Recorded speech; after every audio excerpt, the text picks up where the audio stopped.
মই বৰ্তমান উপস্থিত আছো নাগালেণ্ডৰ মন জিলাৰ নাগিনীমৰাত আৰু এই জেগাতে পলায়নকাৰী বানৰ যি আৰম্ভণি হৈছিলে এই জেগাতে আৰম্ভণি হৈছিলে আৰু ইয়াত যি পাহাৰ আছে এই পাহাৰ লেণ্ডশ্লাইড হৈছিলে আৰু লেণ্ডশ্লাইড হোৱাৰ পাছতেই অহৰহ ইয়াৰ পৰা পানী আহি আছিলে আৰু এই যি ঢল দেখিছে এই যিটো সৰু এতিয়া নলা নিচিনাকে পানী আহি আছে এই ইয়াৰ পৰাই আপোনাৰ উদ্ভৱ হৈছিলে শিৱসাগৰত থকা যোৰহাট চৰাইদেউ জিলাৰ বানৰ পলায়নকাৰী বানৰ তাণ্ডৱ আৰু এই তাণ্ডৱৰ পাছতেই সমগ্ৰ শিৱসাগৰকে ধৰি পেলাই বিভিন্ন জিলাত বানৰ কবলত পৰিলে। কিন্তু তাৰ পাছতো এটা কথা ক'ব লাগিব যে ইয়াত এই যিটো নলা দেখিছে বা এতিয়া বৰ্তমান মই নলা বুলি এটা কাৰণে কৈছো যে একেবাৰে সৰু হৈ গ'ল, একেবাৰে অকমানিকে এতিয়া বৈ আছে।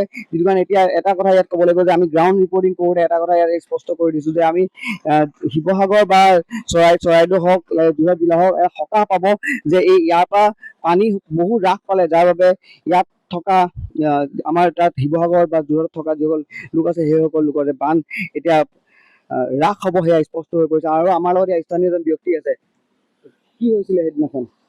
সেইদিনাখন আমাক ভাৱনা নকৰা নিচিনা পানী বহুত কেৰিছে ক'ব লগা, মাটি চাটি চব ভাঙি আহে, খৰি চুৰি আমাক খাই থকা পাইপ চব গুচি আহিছে, আমাক খৰিবোৰ চব পলাই যায়।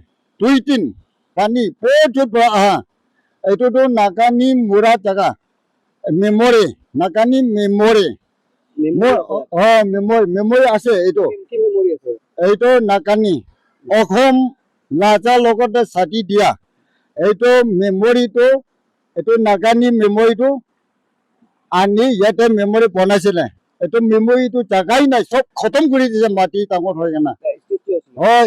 একটা বুটটো আছে তালিমি, এইটো লগা মেমৰি জেগা আমাৰ চব এতিয়া জেগাও নাই আৰু তলং চলং নাই, একোৱেই নাই, চব খতম কৰি দিছে।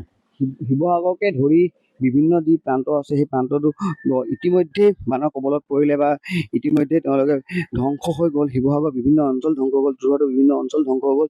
আৰু ইয়াত মই দেখাব বিচাৰিছো এটা ইতিহাস প্ৰসিদ্ধ এটা ষ্টেচু আছিলে, যিটো ষ্টেচু বৰ্তমান বানৰ কবলত পৰিলে আৰু কবলত পৰিলে সম্পূৰ্ণ ধ্বংস হৈ গ'ল বুলি ক'ব লাগিব। আৰু ইয়াত থকা স্থানীয় যিসকল ব্যক্তি আছে সেইসকল ব্যক্তিৰ ঘৰ হওক বা অন্যান্য সামগ্ৰী হওক নষ্ট হৈ গ'ল। আৰু ইয়াৰ শিৱসাগৰৰ পৰা বা বিহুবৰ পৰা মনলৈ যোৱা যিটো পথ আছিলে সেই পথটো বৰ্তমান সম্পূৰ্ণ বিধ্বস্ত হৈ গ'ল। কোনো লোক ইয়াৰ পৰা যাতায়াত কৰিব নোৱাৰে আৰু এই লোকৰ এই স্থানত বৰ্তমানলৈকে চৰকাৰে কোনো পদক্ষেপ গ্ৰহণ কৰা নাই, চাফা চিকুণ কৰিবলৈ বা অহা যোৱা কৰিবলৈ বাট মুকলি কৰি দিয়া নাই। শিৱসাগৰৰ যিসমূহ স্থান আছে, যিসমূহ স্থানত শিৱসাগৰৰ বৰ্তমানো মানুহৰ কবলত পৰি আছে, সেইসমূহ লোকৰ কাৰণে এটা ভাল খবৰ আছে যে শিৱসাগৰৰ বৰ্তমান বান আক্ৰান্ত অঞ্চলসমূহৰ বান হ্ৰাস পাব সেই কথা স্পষ্ট হৈ পৰিছে। ইয়াত আমি যে গ্ৰাউণ্ড ৰিপৰ্টিং কৰিছোঁ, গ্ৰাউণ্ড ৰিপৰ্টিং কৰি এই কথাটো স্পষ্ট হৈ পৰিছে যে শিৱসাগৰকে ধৰি পেলাই অন্যান্য জিলাৰ এতিয়া বান হ্ৰাস পাব আৰু সেই মানুহে সকাহ পাব।